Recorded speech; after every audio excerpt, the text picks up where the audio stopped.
The letter had smelled of pine resin and something wilder, something she could not name, and Louisa Beckett had read it so many times that the paper had gone soft at the folds like old linen, the ink slightly blurred where her fingers always pressed hardest, right at the line where he had written.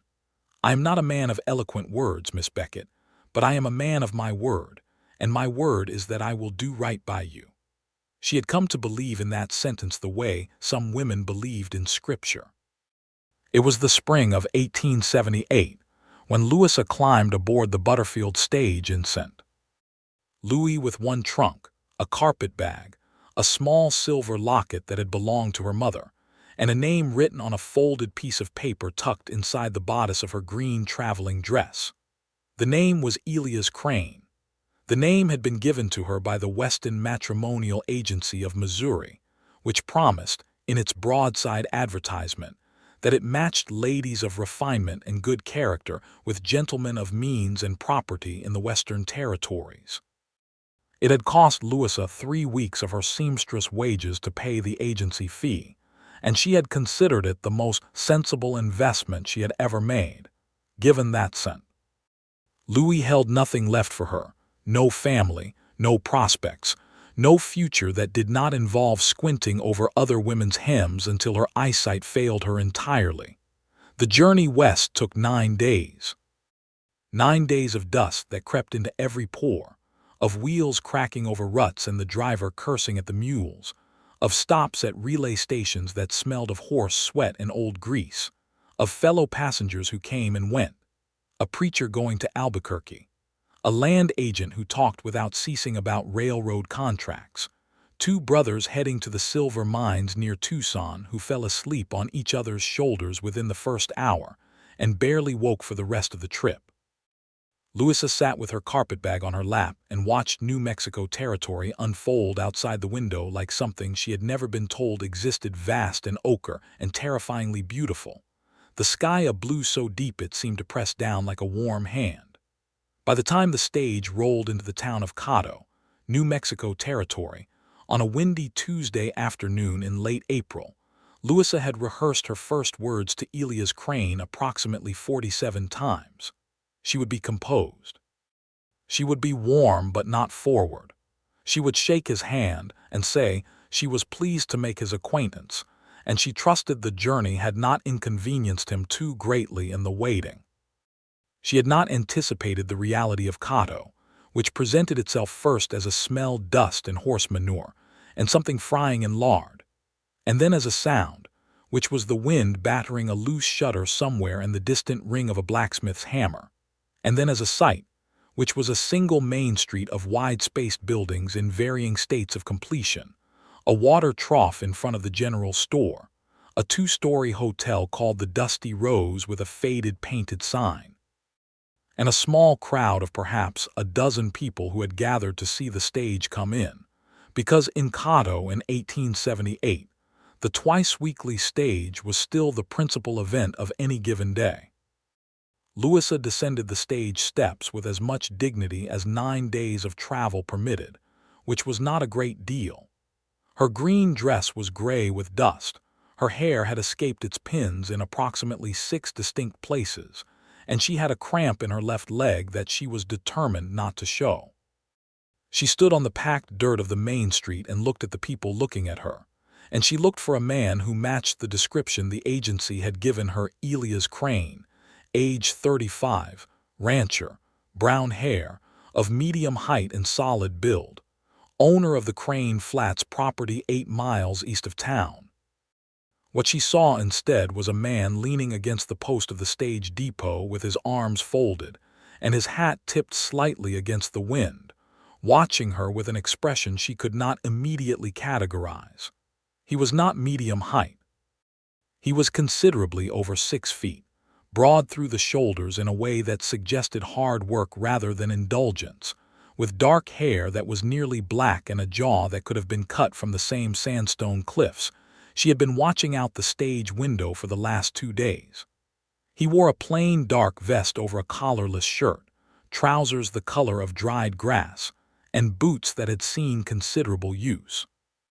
There was a deputy's star pinned to his vest, catching the afternoon light. His eyes, when the wind shifted his hat brim and she could see them properly, were a shade of gray-green that she decided immediately was not a color she had ever seen on a person before. He pushed off the post and walked toward her, and Louisa squared her shoulders and thought, well, he cannot be Elias Crane, because nothing about this man could be described as medium. "Miss Beckett," he said. His voice was low and carried easily through the wind without being raised. "Yes," she said. "I am Louisa Beckett. I am here to meet Mr. Elias Crane." Something moved across his face, a very careful, very contained something, and he took off his hat and held it at his side. "My name is Marshal Redmond," he said. "I am the deputy here in Cato. I am sorry to tell you, Miss Beckett, that Elias Crane is not able to meet you today or any other day. He passed on 6 weeks ago, kicked by one of his own horses. It was quick, if that is any comfort." Louisa heard the words. She processed them in the way one processes things that are simultaneously completely comprehensible and entirely impossible to accept. She looked down at the folded piece of paper in her gloved hand, which she had taken out of her bodice somewhere around the last relay station because she had wanted to hold his name when she arrived, as if that might steady her. She looked at the name written there. Then she looked back up at Marshal Redmond. "I see," she said, and her voice was perfectly steady, and she was rather proud of it. "The agency in Missouri was notified," Marshal Redmond said, and there was something careful in how he said it, something that told her he was aware of exactly how inadequate this statement was. "I do not know why they did not write to you. I wrote to them myself 6 weeks back and told them the situation." "I did not receive any letter," Louisa said. "No," he said. "I expect you did not." He paused. "I am sorry, Miss Beckett, you have come a very long way." The wind kicked up a little dust devil in the street between them, and it spun for a moment and then dissolved, and somewhere behind her one of the stage horses stamped and blew through its nose, and Louisa stood in the middle of Cato, New Mexico territory, with 9 days of travel in her bones and one name on a paper that belonged to a dead man, and she allowed herself exactly 3 seconds of being overwhelmed before she made a decision. "Mr. Redmond," she said, "is there a hotel in this town?" "The Dusty Rose," he said, nodding toward the 2-story building she had already noted. "Mrs. Clara Hobart runs it. She is a decent woman and keeps a clean establishment. And is there work of any kind available in Cato for a woman who can sew and who can keep books?" He studied her for a moment. "Possibly," he said slowly. "Braden's Dry Goods has been needing someone to manage the accounts since old Braden's eyes went bad on him. And the seamstress in town, a woman called Della Price, she does good work, but she has more orders than hands." "Good," Louisa said. "Then I will not starve immediately." She picked up her carpet-bag and looked at him directly. "I do not suppose you could help me with my trunk, Mr. Redmond. My leg has gone to sleep from the journey, and I would prefer not to drop it on my foot." For the first time since she had stepped off the stage, something that might cautiously be called a smile moved at the corner of his mouth. "Yes, ma'am," he said, and put his hat back on and went to the stage to collect her trunk. She stood and watched him heft it as though it weighed nothing, and she thought, well, the paper did not do him justice either, but then the paper had been for a completely different man, which was rather the larger problem. Mrs. Clara Hobart of the Dusty Rose Hotel was a compact, sharp-eyed widow of perhaps 50 who had come west with her husband 20 years ago and had outlasted him. 3 hard winters, a grasshopper plague, and the railroad not coming through as promised, and she had opinions about all of it. She took one look at Louisa, still holding her carpet-bag and trailing dust, and she took one look at Marshal Redmond setting the trunk down in the lobby, and she said, "Well, that Crane business is a shame and a disgrace, the agency not writing to warn this girl. Marshal, you told them." "I told them," he said. "Useless people," Clara said decisively. "Come with me, dear. I have a room on the 2nd floor with a window that faces west. The sunsets will do you good. You look like you have not seen a proper sunset in some time." Louisa had not, in fact, seen much of anything in some time that could be called properly beautiful, and she followed Clara Hobart up the stairs with her carpet bag and the particular gratitude of someone who has been managed toward warmth and does not mind it in the least. She slept for 14 hours. She woke to the sound of hammering from somewhere down the street and the smell of coffee drifting up from the hotel kitchen, and she lay for a moment in the gray early light and took stock of herself and her situation with the same pragmatic honesty she had applied to most of the difficulties in her 26 years. She was alone. She was far from everything she had known. The man she had come to marry was dead. She had perhaps $12 left after her expenses, enough for a week at the hotel if Clara Hobart charged reasonable rates, which she seemed the sort to do. She had her skills. She had her health. She had, apparently, a town that needed a bookkeeper and had more seamstress work than available hands. It was not the situation she had planned, but she had been born in a wagon outside of Cincinnati to a mother who died when she was 9 and a father who had worked himself into the ground trying to build something in St. Louis, and she had learned early that plans were suggestions that the world revised as it saw fit. She got up, repinned her hair, shook as much dust as she could from her green dress, and went downstairs to find the coffee. Marshall Redmond was already there, sitting at the table nearest the window with a cup of coffee and what appeared to be a stack of wanted notices that he was reading with the dedicated expression of a man doing paperwork he found only moderately interesting. He looked up when she came in, and he stood, which surprised her. She had not expected Western manners to include that particular refinement. "Good morning, Miss Beckett," he said. "I trust you slept." "Like a stone in a river," she said, and sat down across from him because it seemed absurd to take a table on the other side of the room. "Please sit, Mr. Redmond, and please tell me something about this town that is useful." "I intend to be practical this morning." He sat. He looked at her with that careful, measured look she had already begun to recognize as characteristic of him, as though he was deciding how much a person could bear before he spoke. "What kind of practical?" he asked. "The kind where I know the lay of the land," she said. "Who runs this town? Who is trustworthy? What I should know before I walk into Braden's dry goods and ask about keeping his books." Clara Hobart arrived with a coffee cup and filled it for Louisa without being asked, and then she pulled out a chair and sat down herself, which told Louisa something useful about Clara Hobart immediately. "I will tell you the lay of the land," Clara said. "Marshall is too modest and too careful about official neutrality. This is a small town, dear. There are about 300 souls in Cato proper and another 200 on the ranches in the surrounding territory. The man who runs things in the unofficial way that these things work in a small western town is a rancher named Cyrus Dodd. He owns the largest spread, the Dodd Quarter, which is north of town. He is not a cruel man, but he is a man accustomed to having his preferences respected, and he had his eye on the Crane Flats property since before Elias Crane died."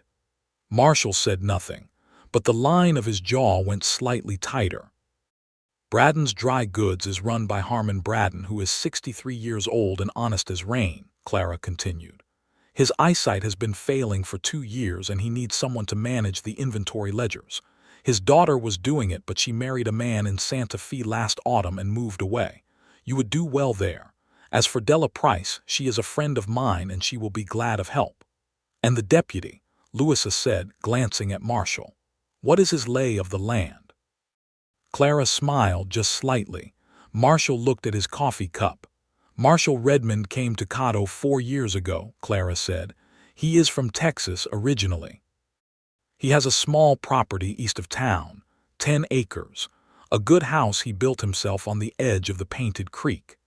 He is one of the most decent men I have ever known, which in this territory is not a small thing to say, and he has been the only law in this town for 3 years since the previous sheriff rode off, and nobody has voted on a replacement yet." She paused. "He also was Elias Crane's closest neighbor, and the man who wrote to the agency when Crane died, and he has been carrying a fair degree of guilt about the fact that his letter apparently arrived after you had already departed." It is not his fault the agency did not act on the information promptly, Louisa said. No, Clara agreed. But Marshall tends to take responsibility for things that are not strictly his fault. It is one of his less efficient qualities. Marshall Redmond looked, very briefly, like a man who wished he had taken his coffee somewhere else this morning. Louisa found this so unexpectedly endearing that she had to look out the window for a moment to compose herself. Well, she said, I appreciate the information. I will go and see Mr. Braddon this morning.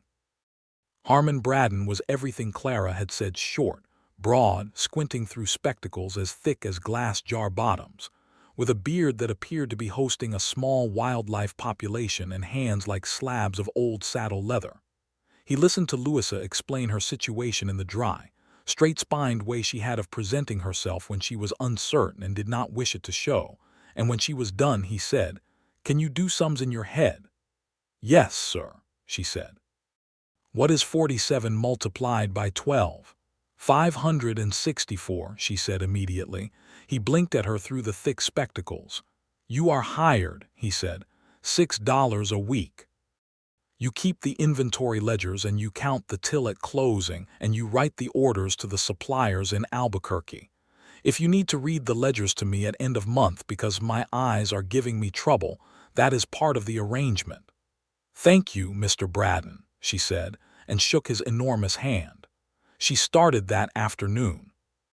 Over the following 2 weeks, Louisa established herself in Cato with the methodical determination of someone building a new structure from what materials the landscape had provided. She managed Braddon's ledgers with a precision that had Harmon Braddon shaking his head with admiring bewilderment. She spent her evenings 3 nights a week at Della Price's small house behind the livery, where Della, a wiry, quick-laughing woman of 30 who had been widowed 2 years earlier and had decided the best response was to become indispensable, was working through a stack of mending and new orders that stretched to the end of the month.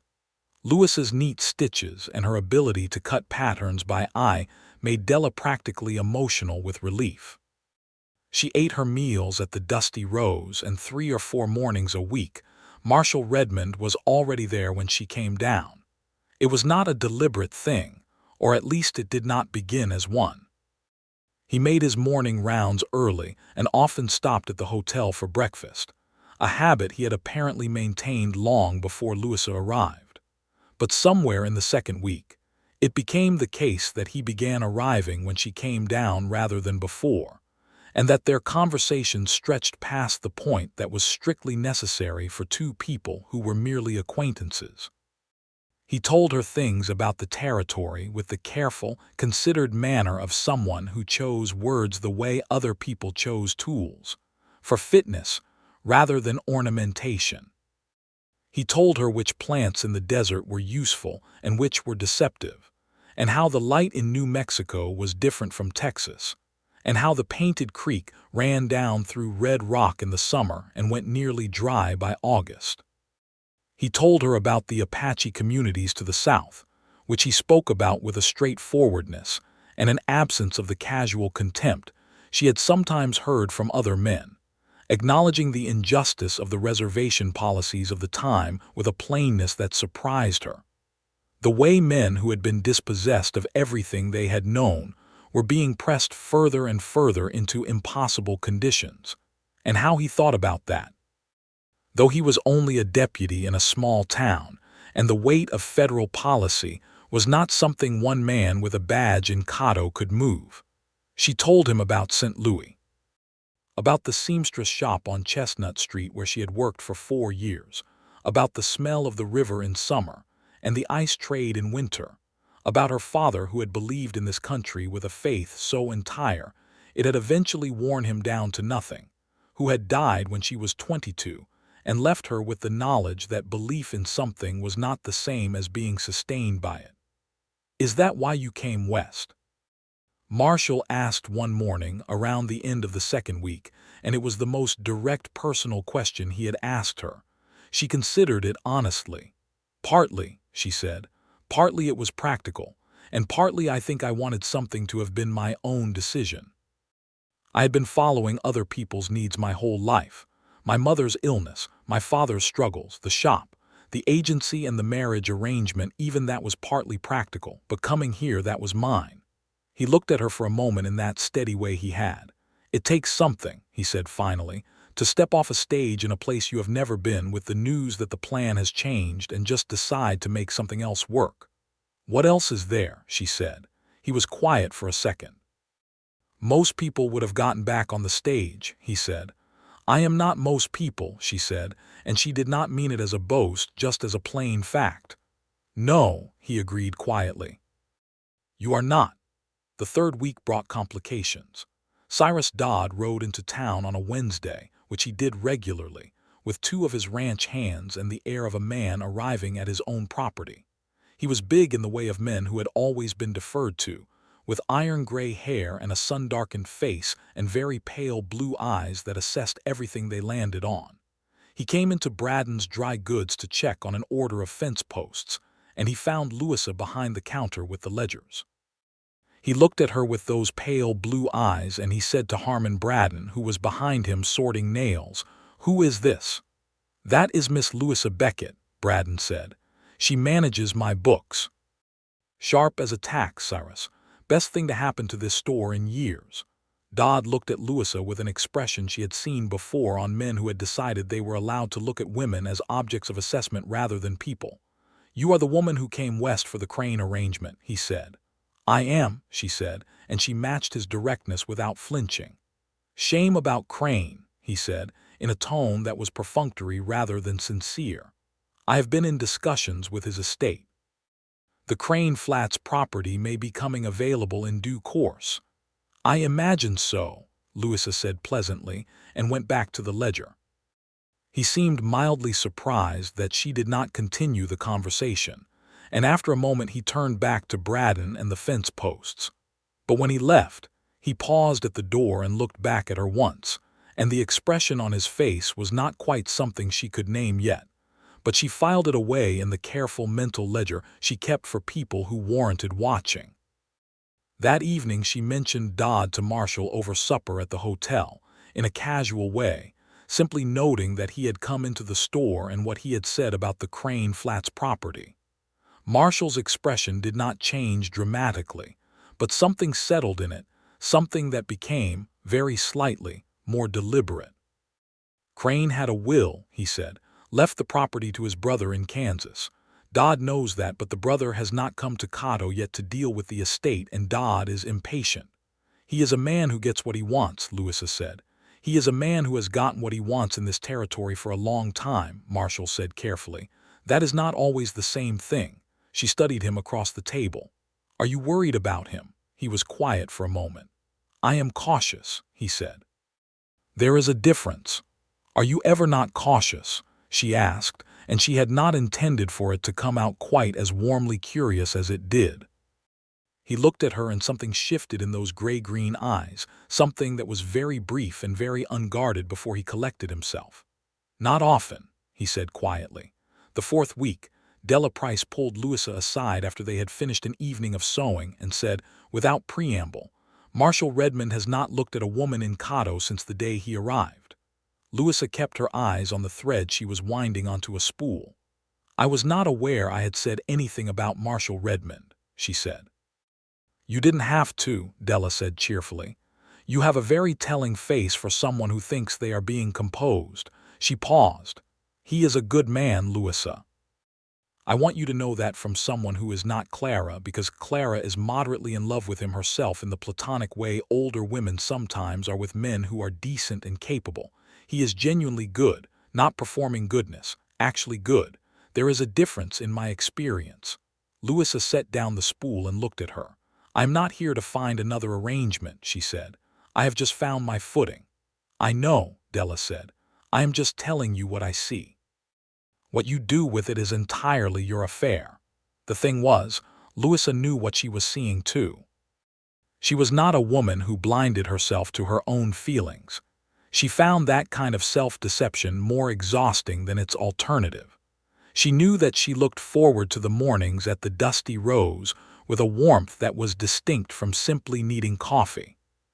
She knew that when Marshall came into Braden's store, as he occasionally did, to check on a delivery or pass a message to Harmon.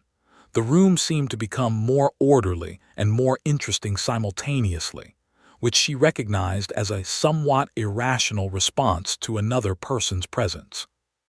She knew that she thought about things in the day, a particular red rock formation she had passed, the way the afternoon light went amber over the main street, and that her first instinct was to tell him about them, because he was the person in Cato who she felt would receive such observations without embarrassment to either of them.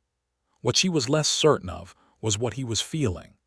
Marshall Redmond was not a man whose interior landscape was easily read. He was courteous, attentive, present, all of which she valued, but he held the things that mattered to him in a way that was private without being cold. She suspected that whatever was in there was substantial. She had no direct evidence of this beyond the small accumulation of moments and expressions and the very particular way he had said, "No, you are not," when she had said she was not most people. But she had been reading people her whole life out of sheer necessity, and she trusted what she was reading. She just was not yet certain what to do with it. The situation with Cyrus Dodd clarified itself in the first week of May, which was not a good clarification. Dodd came to Braden's again on a Thursday morning, alone this time, and he waited until Harmon Braden had gone to the back storeroom before he came to the counter. "Miss Beckett," he said, "I wanted to speak with you plainly, woman to man." "I expect that would be woman to man," she said, and she kept her voice pleasant. A very brief, not particularly pleasant expression crossed his face. "I'm a practical man," he said. "You came out here for a purpose. That purpose did not pan out. I have a ranch that needs a woman's management, and I am in a position to offer you a comfortable situation. I am suggesting you consider it." Louisa looked at him steadily. "Are you asking me to marry you, Mr. Dodd? Or are you offering me a job as a housekeeper?" The question seemed to catch him off balance. "Marriage," he said after a brief pause, "eventually, in due course." "I see," she said. "And how old are you, Mr. Dodd?" 51, he said. "And you have children from your first marriage?" 3, he said. "Grown." Louisa folded her hands on the ledger. "Mr. Dodd," she said, "I appreciate directness, and so I will be direct with you. I did not come west to place myself in another arrangement without feeling. I came for a reason that did not work out, but the reason I gave it a chance was that Elias Crane had written to me in a way that seemed to indicate genuine intention and some degree of heart. I will not accept a proposal framed as a practical solution to a ranch management problem. If that is impolite of me, I apologize for the impolite part of it, but not for the substance." He looked at her for a long moment. His eyes were very pale and very cool. "You are an uncommonly direct woman," he said. "I have found it saves time," she said. He put on his hat. "I hope," he said as he turned toward the door, "that you will reconsider when you have been here long enough to understand how things work in this territory." He said it without apparent heat, which somehow made it sound considerably more like a warning than if he had said it with anger. She told Marshall that evening. She told him with the same plainness she had used with Dodd, because she had decided, in the time between the conversation and supper, that Marshall should know. He was the law in this town, and more than that, he was, she let herself think it clearly for the first time, a person whose welfare she had begun to consider with some personal investment. Marshall listened. He sat very still while she told him, which was how she had come to recognize that he was thinking hard about something. When she finished, he said, "When you have been here long enough to understand how things work." "Yes," she said. "That was not an idle phrase," Marshall said. He looked out the window of the dining room at the dark Main Street. "Dodd gets what he wants in this territory partly because he is wealthy and partly because the people around him have learned that it is easier to accommodate him than not to. I have been the exception to that pattern. He tolerates it because I carry a badge and because Cato needs law and he prefers a lawman he can deal with to no lawman at all." "But," Louisa said. He turned from the window. "But patience has limits," he said. "Mine and his both." He paused. "I want you to know that whatever Dodd suggests, you are not without resource in this town. Clara, Braden, Della, they are good people, and I am here." He said the last part quietly and very directly, which was entirely characteristic of him, and it landed in Louisa's chest with a warmth that she had given up trying to pretend was something other than what it was. "Thank you," she said, equally quietly. And then, because she was not a woman who appreciated her own careful silences more than necessary, she said, "Marshall, can I ask you something personal?" He looked at her with those gray-green eyes. "Yes," he said. "Why did you stay in Cato? You came from Texas. You have been here 4 years. You are clearly capable of being anywhere. Why here?" He was quiet for long enough that she thought he might redirect the question. Then he said, "I got tired of moving. I spent most of my 20s moving cattle drives, working other men's land, 1 year helping survey territory for the railroad, which was not a comfortable job morally, given what railroad land meant for Apache and Navajo communities already being squeezed into nothing." He paused. "I found Cato when I was 31. It was a town that needed something. I had skills that fit, and there was the creek and the land and the light." He stopped. Then he added, as if it cost him something to say it, "I have been waiting for something else to fit, I think. I just had not been sure what." The silence between them after that sentence was the kind of silence that is not empty but very full. Louisa looked at the table between them for a moment, and then she looked up and said, "I think I understand that feeling." He held her gaze, and for a moment his expression was completely unguarded, openly warm, openly wanting, and entirely honest about it, before he straightened and reached for his coffee, and the moment passed into the next moment, which was the two of them sitting in the yellow lamplight of the dusty rose dining room with the wind outside and the distant sound of a dog barking somewhere down the street. He walked her to the foot of the stairs before she went up, which he had not done before. "Good night, Miss Beckett," he said. "Louisa," she said, looking at him from the second step. "You have said Miss Beckett every morning for 4 weeks. I would prefer Louisa." He looked up at her from the floor below, and that careful, contained, almost smile moved at the corner of his mouth. "Good night, Louisa," he said. "Good night, Marshall," she said, and went up.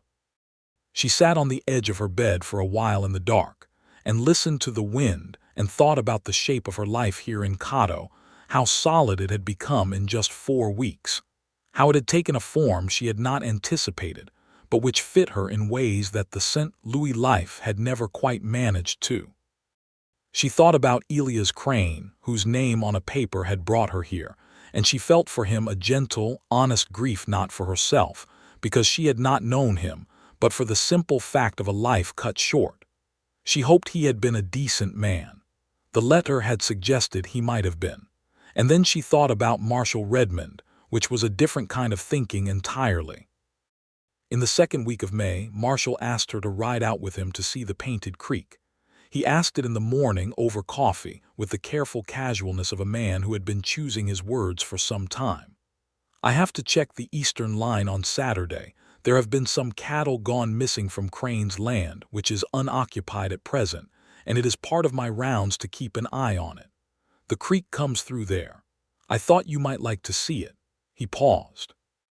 "If you have no other commitments Saturday afternoon." "I have no other commitments Saturday afternoon," Louisa said, with a composure that was doing a great deal of work. Clara Hobart, refilling her coffee, said nothing, but the expression on her face was an entire editorial. Louisa borrowed one of Della's older riding skirts, because her trunk had not contained one, and on Saturday morning she came downstairs to find Marshall in the lobby with 2 horses already brought from the livery, his own gray gelding, a composed and reliable-looking animal named Gant, and a liver chestnut mare he had borrowed from Braddon, who kept a horse he rarely rode. The mare, apparently, was called Patience, which Louisa felt was either appropriate or ironic, and possibly both. The ride east from Cato took about an hour and a half, and it was one of the most purely pleasant hours and a half Louisa could remember.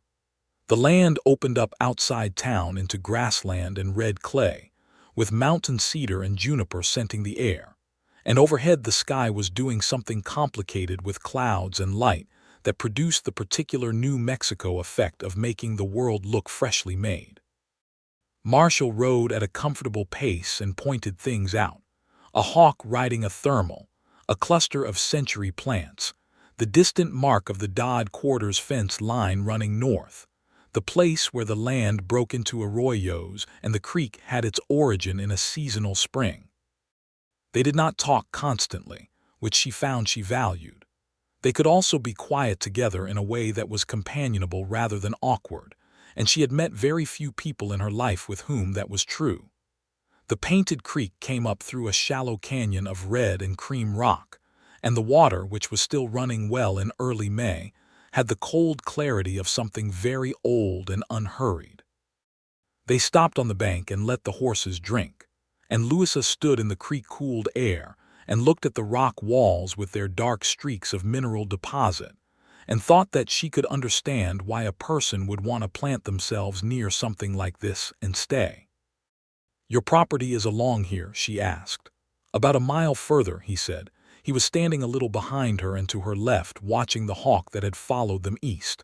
"The house is on a rise above the south bank. You can see the mountains from the back porch on a clear day." "Will you show me?" she asked. He turned to look at her. "If you would like to see it," he said. The house was not grand. It was a good solid structure of adobe and local timber, single story, with a covered porch running the length of the front, and a kitchen garden on the south side that was neatly kept and currently growing a row of beans along a rough fence. There was a small barn and a corral and a vegetable patch that needed attention. There were curtains in the windows, plain cotton, slightly faded, and a chair on the porch that was angled toward the mountains. It was, Louisa thought, the most perfectly honest house she had ever seen because it looked exactly like the person who had built it. "You made all of this," she said. "Most of it," he said. "Braden helped with the roof beams. Della's late husband helped with the barn before he passed. It took about a year to get it to where it is." Louisa stood in front of it with the afternoon sun on her face and the mountains blue in the distance, and she thought, quietly and very privately, that she would like to sit in that chair on the porch. She thought it with a clarity and a certainty that startled her slightly. "It is a very fine house, Marshall," she said. He was watching her watch the house, and his expression was open in the particular way it only was sometimes. The way it had been when he had said, "I have been waiting for something else to fit." He said, "Come sit on the porch." They sat on the porch in the two chairs that turned out to be there. She had only seen one from the front. And they drank water from the pump and watched the mountains go from blue to violet as the afternoon deepened. And at some point, their conversation had ranged so far through history and books, and the nature of the territory, and what they each had wanted their lives to hold that Louisa lost track of it, which was a thing that happened to her very rarely. She was usually acutely aware of time. She found it had simply stopped mattering for a few hours. When the light began to go and the temperature dropped with the abruptness of desert evenings, Marshall said, "We should head back. The trail is harder in full dark." "Yes," she said. She stood and looked at the mountains, now purple dark against a sky that was going green at its edges. "Marshall," she said. "Yes," he said, standing beside her. "I am glad I did not get back on the stage," she said. He was quiet for a moment, and she felt rather than saw the movement of him turning to look at her profile. "So am I," he said. His voice was very quiet and very direct and entirely uncamouflaged. She turned to look at him. They were standing close enough that she could see the grain of the scar she had noticed before along his right jawline, close enough that the evening air that moved between them was very thin. He looked at her with those gray-green eyes, and she thought with a sudden and very clear conviction that she was about to be kissed, and that she wanted to be kissed, and that this was a perfectly rational and reasonable thing to want. He did not kiss her. He looked at her for a long, serious, warm moment, and then he said, "I do not want to rush anything." He said it as a complete sentence, like a man stating something important. "You have been here 5 weeks. You have built something here. I do not want to, I want to do this correctly." Louisa looked at him and felt a rush of affection so genuine it was almost funny. "Marshall," she said, "you are the most careful man I have ever met." "Is that a criticism?" he asked, and there was the faintest trace of dry humor in it. "Not remotely," she said. I find it quite extraordinary, actually. He let out a breath, and the near smile came more fully than she had seen it before, and it transformed his face in a way she had not quite been prepared for, and she thought, oh, the paper truly did not do him justice, except the paper had been for a different man, but the sentiment applied. They rode back to Cato in the first stars, and he rode beside her the whole way, and she felt the evening like a warmth that did not belong to the temperature. The trouble with Cyrus Dodd came to a head in the third week of May, and it came through the books. Louisa had been meticulously keeping Braden's inventory ledger since she arrived, and she was good enough at numbers to notice, by mid-May, that there was a pattern in the old accounts, a pattern of bulk sales of goods at reduced rates to a single account, the Dodd quarter, over a period of about 3 years, which corresponded roughly to the period during which Harmon Braden's eyesight had been deteriorating. The totals were not enormous, but they were consistent, and they were unquestionably below the listed prices for those goods, and there was no written reason given for the discounts. She brought it to Harmon Braden's attention in the careful way she had of bringing uncomfortable things to light clearly, without drama, but without softening the substance. Braden squinted at the ledger entries she read him. "Those prices are not right," he said. "I never gave Dodd reduced prices." "The entries are in the hand of your previous bookkeeper," Louisa said. "A gentleman named Packard, based on the signature in the front of the ledger." Braden was quiet for a long moment. "Packard left town last October," he said, unexpectedly. "Did he?" Louisa said neutrally. "He did," Braden said. "He looked old and tired suddenly." "Miss Beckett, what you have found, you understand what it means." "I understand what it looks like," she said. "It looks as though someone was adjusting your accounts to benefit Mr. Dodd without your knowledge or authorization. Over 3 years, the differential is approximately $87. Braden let out a breath. "Dodd," he said. "I cannot say definitively," Louisa said, "but the entries are consistent and they follow a pattern." She told Marshall that evening. She told him the numbers and the pattern and the name, and she watched him listen with that absolute stillness he had. When she was done, he said, "Do you still have the ledger?" "Braden has it. He would not let it leave the store." "Can I see it tomorrow morning?" "Yes," she said. "Marshall, I want to be clear, I did not bring this to you to cause trouble. I brought it to you because Harmon Braden has been cheated and because it is the right thing to do." "I know," he said. "I know exactly what you did and why you did it." He held her gaze and said, "You do not pull punches, Louisa." "I find punches that are pulled tend to land badly anyway," she said. He came to the store the next morning, and he looked at the ledger, and he and Braden talked for an hour. The outcome was that Marshall rode out to the Dodd quarter that afternoon to speak to Cyrus Dodd about the irregularities, which was a thing he went about with the same deliberate, careful preparation he brought to everything. Dodd's response was to ride into town 2 days later with 2 of his largest ranch hands, and to have a very pointed conversation with Harmon Braden, in which he suggested that old ledger accounts were subject to memory and error, and that any suggestion of impropriety would be taken as a serious aspersion on his character. He was not overtly threatening. He was simply very large in a small room, and his men were very large behind him, and the message was entirely clear. Louisa heard about this from Braden, who was shaken but unbroken, and she was at the store when Marshall came in shortly afterward. The expression on Marshall's face was one she had not seen before, fully resolved, without any of the usual careful restraint, as if a decision had been made and he had moved cleanly to the other side of it. "He came to see you," Marshall said to Braden. "He did," Braden said. "Did he threaten you?" Braden considered this. "He made suggestions," he said. Marshall was quiet for a moment. Then he looked at Louisa.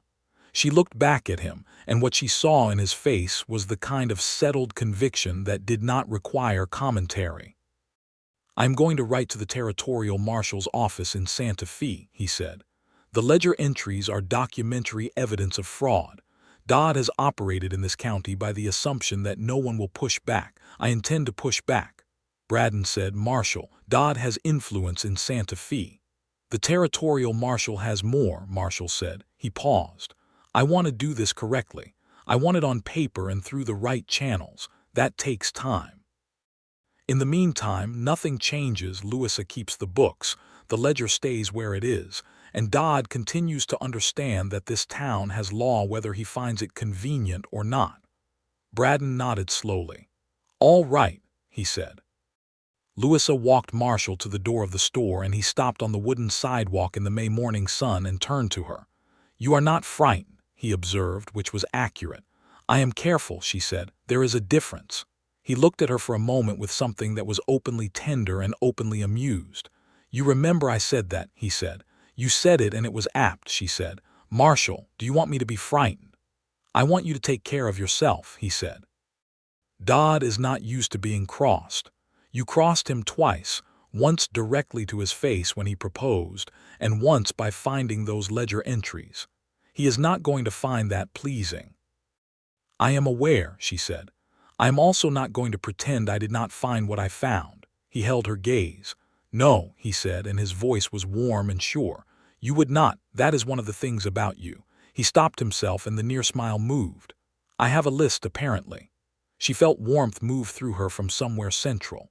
"I also have a list," she said, and she held his gaze steadily, and this time it was his turn to look out at the street for a moment to compose himself. "Saturday," he said. "Will you come to the creek again?" "Yes," she said.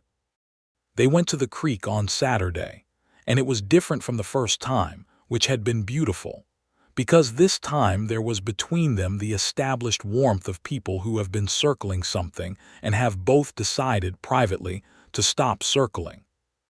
They sat on the bank above the running water, and they talked about the things that people talk about when they are no longer managing the distance between them. His life in Texas, which had been hard and had made him careful, and her life in St. Louis, which had been hard in a different way and had made her practical, and how those two kinds of hardness had fitted them for different things, and how, possibly, they fitted together. At some point in the late afternoon, Marshall took her hand. He did it without drama, just turned his hand palm up on the grass between them and waited, and she looked at his hand for a moment and then placed hers in it. And they sat like that with the creek running below them and the light going golden over the red rock, and neither of them said anything for a while because there was nothing that needed saying. Then he said, "Louisa." "Yes," she said. "I have been thinking about what I said. About not wanting to rush." "I remember," she said. "I want to continue not rushing," he said, "but I also want to say something clearly so that you know where I am." She turned to look at him. He was looking at the creek, and his profile in the afternoon light was very fine, and his hand around hers was warm and steady. "Where are you?" she asked gently. He turned to look at her. "I am fully here," he said. "With regard to you, I am not uncertain about it. I am uncertain about timing, about doing it right, about whether you have had enough time in this place to know your own mind about it. But about the thing itself, I am not uncertain." Louisa looked at him for a long moment. The thing about Marshall Redmond was that, when he spoke from the interior of himself, he spoke in complete and unambiguous sentences, and this was one of them. She could feel the weight of what he was saying as clearly as the warm weight of his hand. "I came west on a faith," she said, "on a name on a paper, and the paper did not deliver what it promised, but the coming delivered considerably more than I had a right to expect." She paused. "I am also not uncertain, Marshall. I want you to know that." He looked at her with those gray-green eyes, and this time he did not collect himself. He said very quietly, "May I?" And she said very quietly, "Yes." And he kissed her there on the bank of the painted creek with the red rock all around them and the water running below, and the evening light going gold and then amber. And it was the kind of kiss that is not an experiment but a declaration, deliberate and warm and entirely sure of itself. She held his face in her hands afterward and looked at him, and thought that no piece of paper anywhere had ever adequately described what it was like when a thing was exactly right. The territorial marshal's response to Marshall's letter arrived in the first week of June, 3 weeks after it was sent. The response was thorough and considered, and indicated that the ledger evidence would be reviewed and that a representative would come to Cato within the month to conduct a formal inquiry. Marshall read the letter at the breakfast table and then read it aloud to Louisa, who listened with her coffee in both hands and the expression of a woman who has been waiting patiently for something to be confirmed. "Good," she said when he finished. "It is not finished," he cautioned. "Dodd has men and connections. An inquiry is not a conviction." "But it is an inquiry," she said. "It is a record. It is the machinery doing what it is supposed to do. When it does what it is supposed to do," he said. "When it does," she agreed. "You are right to be cautious, but today an inquiry is enough to be glad about." He looked at her across the table with the morning light on her face, and she thought she saw something very simply happy in his expression, something that was not complicated by the habitual caution. "Today," he agreed. "An inquiry is enough." Dodd, to his credit or his shrewdness, did not escalate after the territorial marshal's letter was known in town. He was not the sort of man to act in ways that would be clearly documented. He withdrew slightly, which was its own kind of message, but the town had shifted in a way that was perceptible. People who had been quietly careful around him were slightly less careful, as though Marshall standing the ground had adjusted the landscape. Clara Hobart, at supper the night after the letter arrived, raised her water glass and said, without explaining the toast, "To people who push back when pushing back is needed." And everyone at the table, which included Marshall, Louisa, Della Price, and Harmon Braden himself, raised their glasses, and Braden's old eyes were bright behind the thick spectacles. In the second week of June, Louisa moved out of the dusty Rose Hotel. She moved into Della Price's spare room, for the practical reason that she and Della had been working together every evening anyway, and that the hotel, while comfortable, was a daily expense on a bookkeeper's wage. It was also the case that living with Della, who was warm and funny and direct and never required managing, was simply a pleasure in its own right. She was aware, though she did not say it to anyone, that moving out of the hotel also clarified something about her life in Cato that she wanted to be clear. She was not a woman in waiting. She was a woman who lived here, who had work and a friend and a household arrangement, and roots in this dry red ground that were her own. Whatever else happened, and she knew what she hoped would happen, and the warmth of that hope was a constant steady thing in her chest. It would happen between two people who each had their own ground to stand on. Marshall understood this, she thought, because he never suggested anything different. He called on her at Della's with the careful, correct formality of a man courting a woman who deserves to be courted properly, which was both charming and occasionally funny, because they had been talking intimately for 2 months, and the formality had a slight performative quality that they both acknowledged with a mutual amusement neither of them acknowledged aloud. He brought her flowers, once desert wildflowers, purple and yellow, gathered from somewhere east of town, which she put in a glass of water on Della's kitchen windowsill and looked at every morning for the week they lasted. He took her riding on Sundays after the week's work was done. He taught her to fish in the creek, which she was indifferent to as a sport but genuinely good at as a practice, which seemed fitting. They played cards with Clara and Della on Friday evenings, and Marshall was a better card player than he let on initially. And when she caught him sandbagging his hand one evening, she told him so directly, and he laughed. A real, open laugh that she had not heard from him before, deep and genuine, and it went into the list of things she was keeping about him like a particularly good entry. In mid-June, the territorial marshal's representative arrived in Cato. He was a compact, precise man named Voss who wore a city suit and asked careful questions, and spent 3 days reviewing the ledger and interviewing Harmon Braden and Marshall, and briefly, Louisa. At the end of the 3 days, he informed Marshall that the evidence was sufficient to initiate a formal fraud investigation against Cyrus Dodd's accounts and his former bookkeeper Packard, who was located in Albuquerque and subsequently questioned. Dodd came to town the day after Voss left and went directly to Marshall's office. Louisa did not know exactly what was said in that conversation, but when Marshall came to Della's that evening for supper, he looked settled in a way that was slightly different from usual. He is going to cooperate with the investigation, Marshall said when she asked. He does not have a choice and he knows it. His lawyers in Santa Fe have advised him to cooperate. He will repay Braden. Whether there is a criminal charge depends on what they find with Packard. Will there be? Louisa asked. Probably not a serious one, he said honestly. Dodd is wealthy and he has legal representation and the fraud was conducted through a middleman. But Braden will be made whole, and Dodd's influence in this territory has taken a damage it will not fully recover from. In a small world, that matters. It does, she said. And then, Marshall, are you all right? You look like you have been carrying something heavy for a while. He sat at Della's kitchen table and rubbed his face with both hands in a gesture she had not seen from him before, which told her something about how tired he was. I am fine, he said. I wanted it to go right. You found it, Braden trusted it, I acted on it. I wanted it to not come to nothing. It did not come to nothing, she said. She put her hand on his arm. He turned his head and looked at her hand, and then looked up at her face, and something in his expression was so plainly grateful and so plainly full that she felt it like a pressure in her chest. Louisa, he said. I know, she said softly.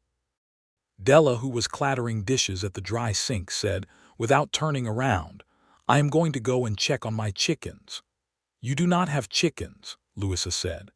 I am going to check on the theoretical ones, Della said firmly, and went out the back door. The formal proposal came in the last week of June, which was 3 months after Louisa had stepped off the stage in Cato with a dead man's name in her hand. It did not come in the morning over coffee, or at the creek, or anywhere Louisa might have predicted. It came on a Tuesday evening when Marshall knocked on Della's door and asked if Louisa would walk with him for a while. They walked down the main street of Cato in the long evening light of a summer evening in New Mexico, the kind of light that made the dust itself look like something valuable, and they walked out past the end of the main street to where the ground opened up, and the mountains were visible again in the southwest, going from red to deep violet in the evening transition, and Marshall stopped and turned to face her. He looked at her with the expression that was fully open, no caution in it, no management, just the whole interior landscape of Marshall Redmond as she had come to know it, steady and warm and serious and entirely honest. You came here for a name on a paper, he said. You came west believing in something you had not seen. And when that particular thing did not hold, you did not leave. You stayed and you built something here that is yours, entirely yours by your own making. Louisa held his gaze and did not say anything because he was not finished. I want to ask you something, he said. I want to ask it clearly, not as a practical arrangement, not as a solution to anything, as a man who has watched you for 3 months and knows his own mind. He reached into his vest pocket and brought out a small ring, plain gold, no stone, the kind of clean, simple thing that was not trying to be more than it was, and held it in his palm. Will you marry me, Louisa? The mountains were going purple behind him, and the sky was that deep, impossible New Mexico blue at the zenith and going gold at its western edge. And Louisa Beckett, who had come west to marry a name on a paper, looked at the man who had been there when she stepped off the stage and had been there every day since, and she said, Yes, Marshall, I will. He put the ring on her finger, and it fit, and she thought that this was either a good omen or a practical coincidence, and that it was both, actually. He pulled her to him, and she put her hand against his chest and felt his heartbeat, which was fast, and was pleased to know that under all the composure he had been nervous, because it was very endearing. He kissed her in the evening light with the mountains behind him, and it was better than the creek, and the creek had been very fine. They told Clara first, because it was Clara's hotel, and because Clara had earned it. Clara made a sound that was approximately the sound of a woman who had known this was coming for 6 weeks and was nevertheless deeply satisfied to be proven right. And then she hugged Louisa firmly and shook Marshall's hand, and then, evidently deciding handshakes were insufficient, hugged him too, which seemed to mildly surprise him, and which Louisa found entirely delightful. Della, when told, said, Finally, and went immediately to start plans for a dinner. Harmon Braden said, with the gruff brevity of a man who feels things deeply and expresses them economically. Good. About time. Now go be happy. I have a store to run. They were married in the first week of July, in the church at the end of Cato's Main Street, which was a modest building of whitewashed adobe with a small bell that sounded clearly in the morning air. The ceremony was performed by a circuit preacher named Reverend Holloway, who was a lean, enthusiastic man who had performed weddings in 3 territories and clearly regarded each one as equally momentous. Clara stood with Louisa. Braden stood with Marshall. Louisa wore her green traveling dress, freshly cleaned and pressed, and she thought it was appropriate. It was the dress she had arrived in, and it was right that it should be the dress she married in, because this marriage was a thing that had grown directly from the arrival, the same soil, the same story. She had stitched fresh lace at the collar and cuffs, because she was a seamstress, and because it seemed right to add something new to it. Marshall wore a clean white shirt and his dark vest and his good boots, and he looked exactly like himself, which was exactly what she wanted. When Reverend Holloway asked if anyone present knew of any reason this couple should not be joined, there was a brief silence in the church, and then the door in the back opened and Cyrus Dodd walked in. Louisa felt Marshall's hand tighten almost imperceptibly on hers. Dodd walked to a pew and sat down, and he looked at them at the front of the church, and he said, in the full, clear voice of a man who is doing something he has considered carefully, "I have no objection. I came to see it done properly." He paused, and his pale eyes went to Louisa and then back to Marshall, and he said, "Redmond, you did your job well. There are worse things in a man." It was not an apology, but it was something. Marshall looked at him for a moment with a steady gray-green gaze, and he gave a single small nod.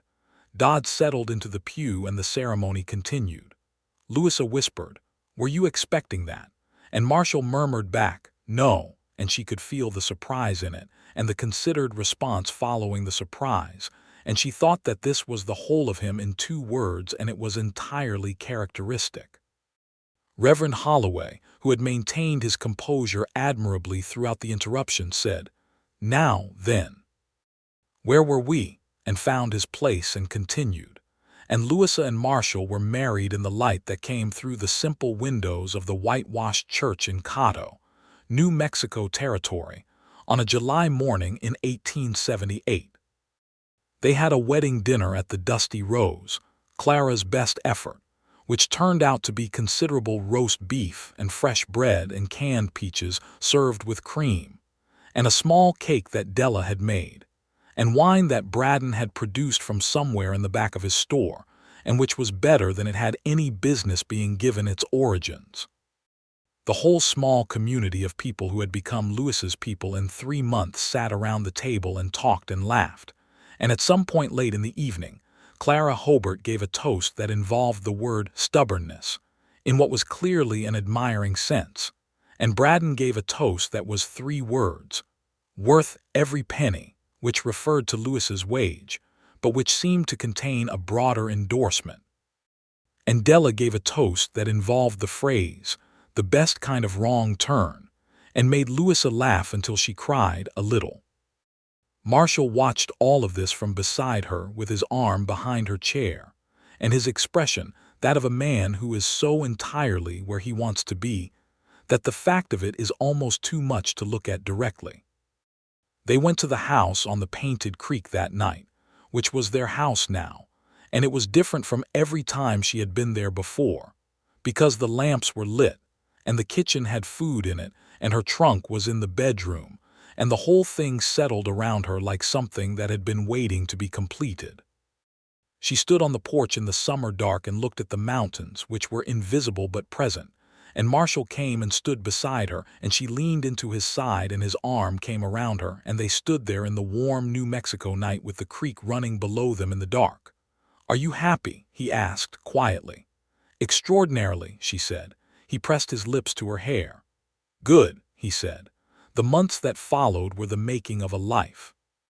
Louisa continued at Braden's through the summer and autumn, because the practical question of what the household needed was real, and she liked the work, and had no intention of being idle. By September, she had reorganized the entire inventory system, and Braden's accounts were so clear and so efficient that Braden told her with the gruff pride of a man crediting someone else's work that he had not been so solvent in 20 years. She continued sewing with Della 2 evenings a week, which had become as much social as commercial, the two women talking through the small and large matters of their lives, while their hands moved through the repetitive, familiar work of the needle. Marshall's days were the days of a lawman in a frontier town, not dramatic in the way that dime novels had started to describe the West.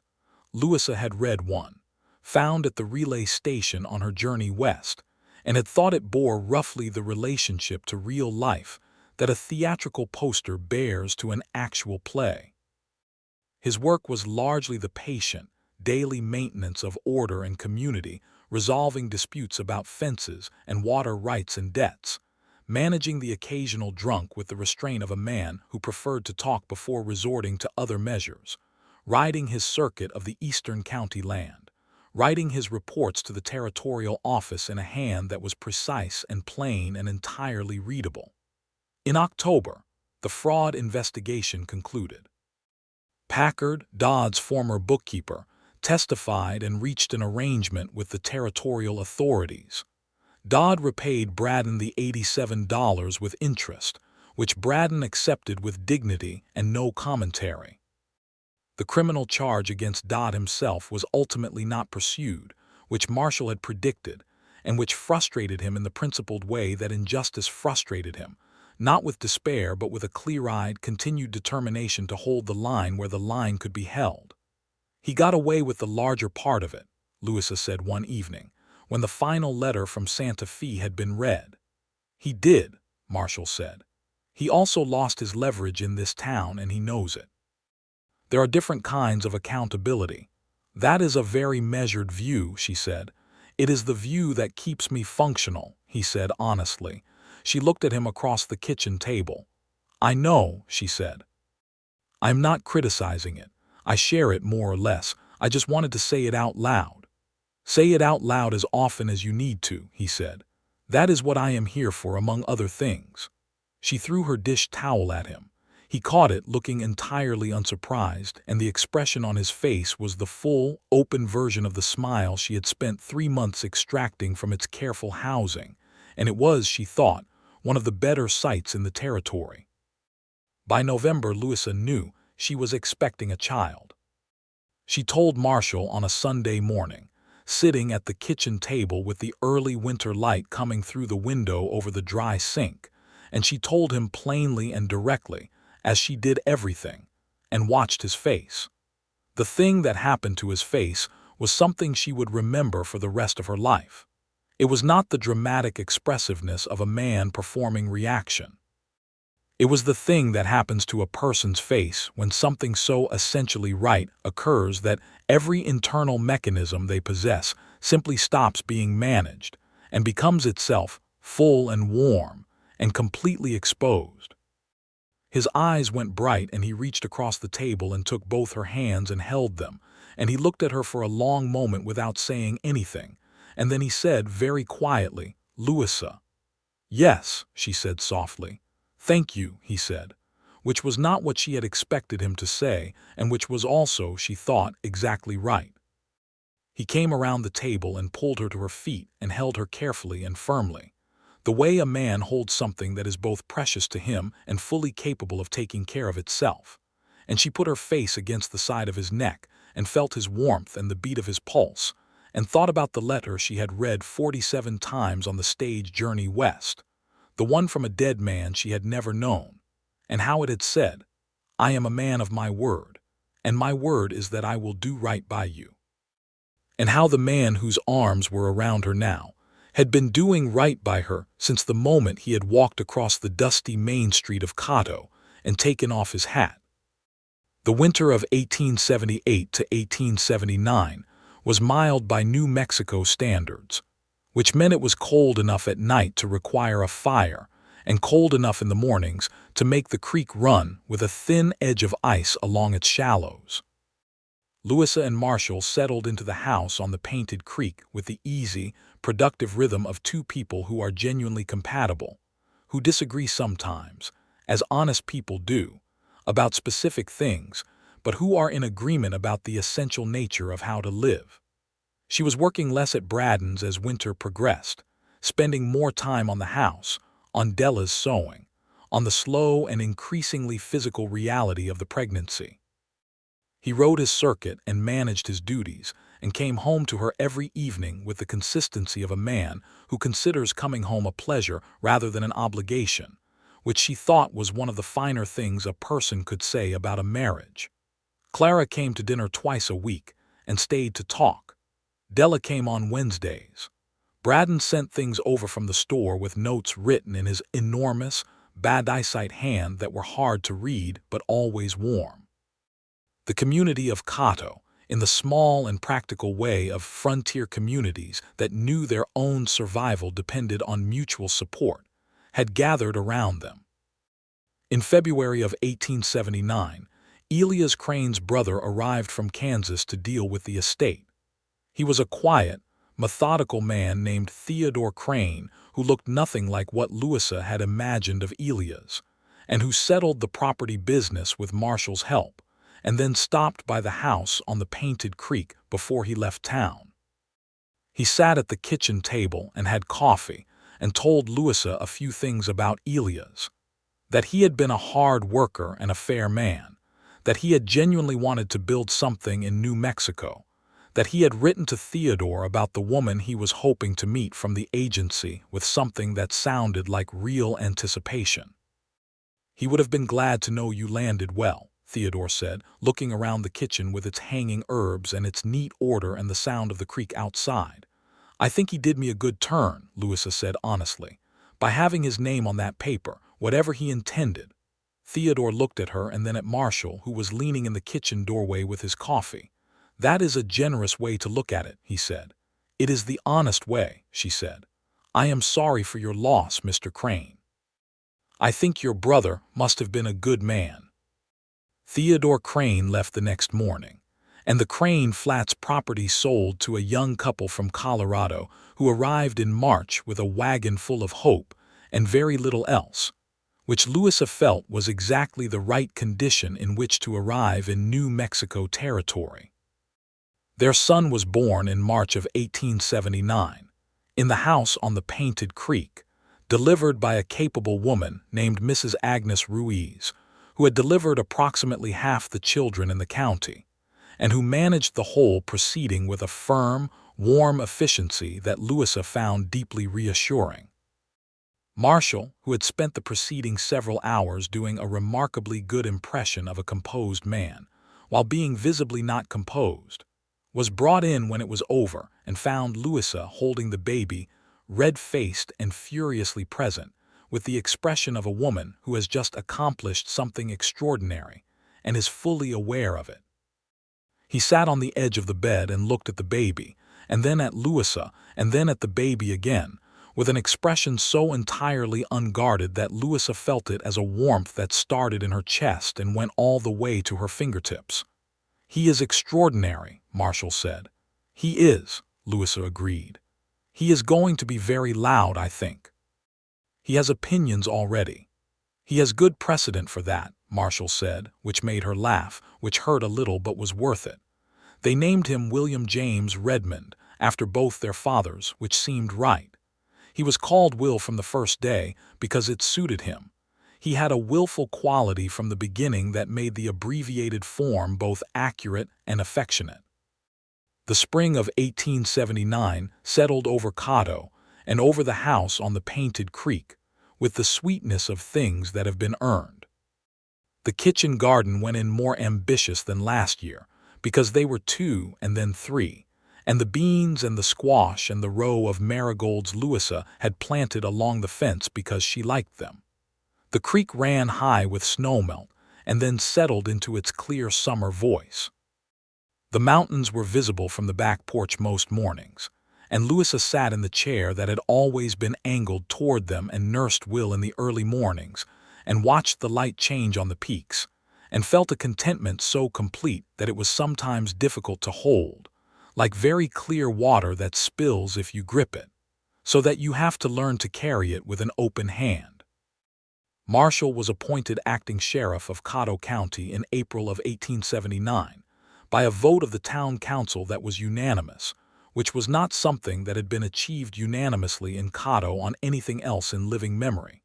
He accepted it with the same seriousness he brought to everything, and with the slight expression of a man who is embarrassed by being made much of but who is genuinely moved by the trust. "Sheriff Redmond," Louisa said, when he came home and told her. "Acting sheriff," he said, "there will be an official election in November." "Sheriff Redmond," she said again, with a deliberateness that made him look at her directly. "That will take some getting used to," he said. "You have been the law in this town for 4 years," she said. "It has been your name on it whether or not the title matched. Now the title matches." He looked at her across the kitchen with Will in his arms, because Will had a particular liking for being held by his father in the evenings, and Marshall had a particular inability to refuse this, and said, "You have a gift for making things plain." "I have always thought clarity is a form of kindness," she said. The November election was indeed official, and Marshall Redmond was elected sheriff of Cato County by a margin that was, as Clara Hobart noted with satisfaction at the celebration afterward, "overwhelming, and I want that on record." He pinned the new star silver, the official kind, larger than the deputy's star, to the vest himself in the morning, and Louisa watched him do it at the mirror above the washstand, and she thought about the man she had seen leaning against the stage depot post on an April afternoon with a deputy's star in the afternoon light, and she thought about the paper with the name on it that was not his name. And she thought that the distance between those two moments was a life she would not have traded for any other in the world. She told him so that evening, after Will was asleep and the house was quiet and the creek was running in the dark outside. "The paper," she said. "The name on the paper I came west with." He was quiet, listening, as he always was. "I used to think about what would have happened if the agency had written in time," she said. "If I had received the letter and not come, I would be in St. Louis still, in the shop on Chestnut Street." "I know," he said. He was sitting on the porch beside her in the cool November evening, his long legs stretched out and his hands easy on the chair arms, and he had the look of a man at complete rest, which she had come to understand was something he reserved for home. "And then I used to think about what would have happened if he had been alive," she said. "If I had stepped off the stage and Elias Crane had been there." Marshall said nothing, waiting. "But the thing is," Louisa said, "the story that actually happened is the one where I stepped off the stage and you were there. And the paper brought me here. It was Elias Crane's name, but it was the journey that mattered. The name was just the address on the letter. The letter was the letter." He turned his head to look at her in the dark. "That is a considerable piece of thinking," he said. "I have had time," she said. "Will sleeps in the afternoons." She paused. "I am glad it went the way it went, Marshall. I am entirely, completely glad." He reached across the space between the chairs and took her hand, as he had taken her hand by the creek on that first Saturday, palm up and waiting. She put her hand in his as she had done then. "So am I," he said. "Every day I am more glad of it." They sat on the porch with the stars extraordinary above them, New Mexico stars, which were something else entirely from the stars she had seen over St. Louis, brighter and more numerous, and carrying the particular quality of a sky that has not been dimmed by too many lanterns. And the creek ran below in the dark, and Will slept in his cradle inside the house that Marshall had built by his own hands, and the mountains were there in the dark, invisible but entirely present. By the time Will was walking, which he did at 10 months with the determined purposefulness of a child who has decided that crawling is beneath his dignity, Louisa had begun to feel that Cato was as much a part of her as any place she had ever been, more than St. Louis, which she had always lived in rather than belonging to. She knew the names of every family within 10 miles. She knew which plants bloomed first in spring and which lasted longest in the autumn. She knew the sound of the creek at every season. She knew the particular quality of the silences and the particular quality of the noise, the hammer from Braddon's carpenter neighbor, the bell at the church on Sundays, the stage twice a week, the wind in the juniper. She had a home, not the one she had come west expecting, a better one. The year of 1880 brought another dry goods account that needed managing the McAllister Trading Post, which had opened on the south end of Cato and was run by a young couple, Frank and Nora McAllister, who were good at trading and bad at records. Louisa took them on as a second client, and with this addition her work as bookkeeper had become something that might properly be called a business. She and Della in the same year formalized their sewing arrangement into what Della called our enterprise, and what Louisa called two women who between them make sure everyone in this county has properly fitted clothing, and which generated a steady, reliable income that satisfied them both. Marshall, as sheriff, had extended his reach and his responsibility. He had taken on a deputy, a young man of 22 named Peters, recently arrived from Kansas, green but honest and quick to learn, and the county was well managed, with the low-level justice of ordinary life maintained with the same steady consistency Marshall brought to everything. Cyrus Dodd sold the Dodd quarter in the spring of 1880 and moved to Santa Fe, which the people of Cato noted with the mixed feeling of those who are relieved and also obscurely uncertain about the shape of a landscape that has changed. The Dodd quarter was bought by a family named Aurelio, a large extended New Mexican family who had lived in the territory for 3 generations and who were wonderful neighbors, and made a particular kind of chili that Marshall declared was the finest thing he had ever eaten, which Louisa did not take personally because she had tried it and agreed with him entirely.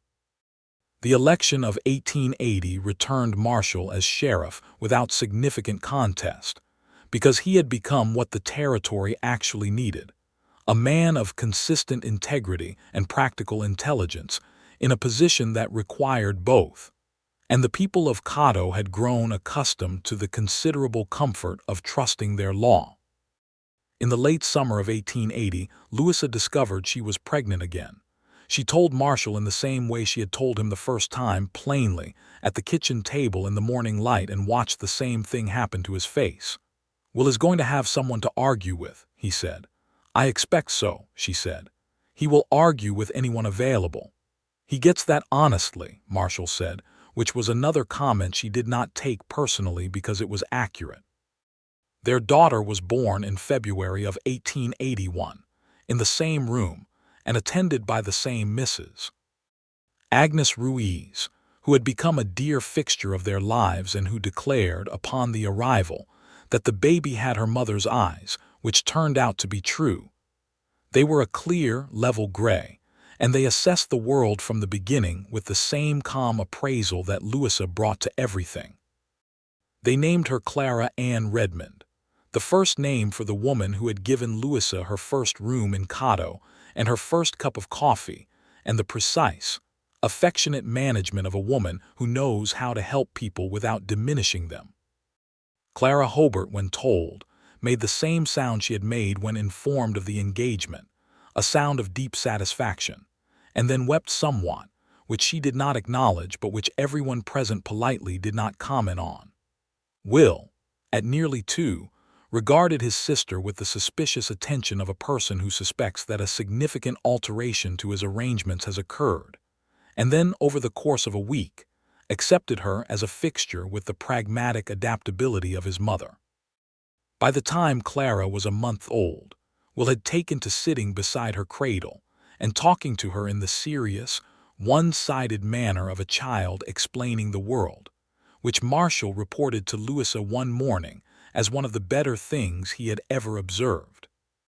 In the spring of 1881, Louisa's life in Cato was so entirely and specifically its own thing, so rooted and full and particular, that she sometimes thought about the woman who had sat on the stage with a carpetbag on her lap and a name on a paper, and tried to find the connection between that woman and the one who stood in the kitchen of a house on the Painted Creek with beans on the stove and 2 children in the yard, and a man coming up the porch steps who removed his hat as he came through the door with the same habit he had had since the first morning. The connection was continuous. It was the same woman, the same character, the same fundamental nature that had decided not to get back on the stage. The West had not changed her. It had given her room to be what she already was. On a Sunday evening in April of 1881, Marshall came in from the porch where he had been sitting after supper and said, "Come out. The sky is doing something." She came out and stood beside him on the porch and looked up. The sunset had gone into something extraordinary, bands of green and gold above the mountains, with the last of the red at the horizon and the first stars coming in at the zenith, and Venus bright and solid in the west, and the whole of it reflected in the creek below them, moving and light scattered. Will was sitting on the porch steps with his chin in his hands, watching it with the serious attention he brought to things that interested him. Clara was asleep inside. "Is it always like this?" Louisa asked. "Sometimes," Marshall said. "Not always, but sometimes." He put his arm around her shoulders. "You have to be paying attention." She leaned her head against his shoulder and looked at the sky, and Will said from the steps without turning around, "Mama, is that a planet?" "That is Venus," Louisa said, "the bright one." "How do you know?" "Because it does not flicker," she said. "Stars flicker, planets shine steady." Will considered this. "Why?" "Because they are closer," she said. Will considered this further. "Is it true the stars are very far away?" "Extraordinarily far," Marshall said. "Further than Albuquerque." Louisa pressed her face against Marshall's shoulder for a moment to contain her expression, and felt him do the same thing against the top of her head, his shoulders moving with the contained warmth of it. "Much further," Marshall said, with commendable steadiness. Will accepted this with the seriousness of a child adding information to a growing file, and went back to looking at the sky.